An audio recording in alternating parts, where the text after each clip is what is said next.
saya tidak ingin menjadi bagian dari orang-orang yang mengkhianati Pak Prabowo. Saya sampaikan pada semua.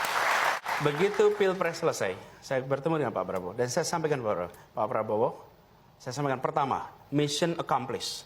Tugas yang dititipkan kepada saya untuk di Jakarta, dari PKS, dari Gerindra, telah saya laksanakan dan Alhamdulillah mission accomplished. That's report number 1. Laporan nomor 2 kedua, Pak Prabowo, I will not intercept on your candidacy. Saya tidak akan memotong proses pencalonan Pak Prabowo dan proses kampanye Pak Prabowo. Dan komitmen itu saya pegang.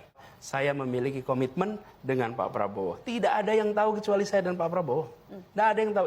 Yang lain dengar ceritanya aja. Jadi Mas Anies, Anda mengiyakan bahwa memang tawaran-tawaran maju itu berdatangan? Berdatangan, tapi saya selalu katakan pada semua, meskipun tidak ada saksi dalam pertemuan itu, tapi kata-kata saya diingat oleh Pak Prabowo dan diketahui tentu oleh banyak orang, saya sampaikan kepada semua, saya pegang itu. Jadi, ketika ada yang datang mendiskusikan, saya sampaikan, selama ini ada Pak Prabowo, saya tidak mau memikirkan. Saya sampaikan, saya memiliki komitmen dan saya tidak ingin dicatat sebagai pengkhianat. Apalagi, saya ini menjadi gubernur Jakarta itu dipromosikan, promotornya itu Pak Prabowo, Gerindra dan PKS. Saya tidak pernah mau meninggalkan.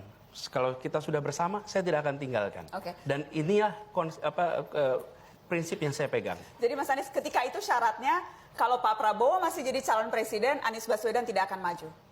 Tapi kalau Pak Prabowo tidak nyapres, mungkin saja lain. Dan saya tahu persis bahwa Pak Prabowo memang akan menjadi calon presiden. Jadi saya sampaikan pada semua bahwa calon adalah Pak Prabowo. Karena itu, jangan memikirkan tentang nama-nama lain.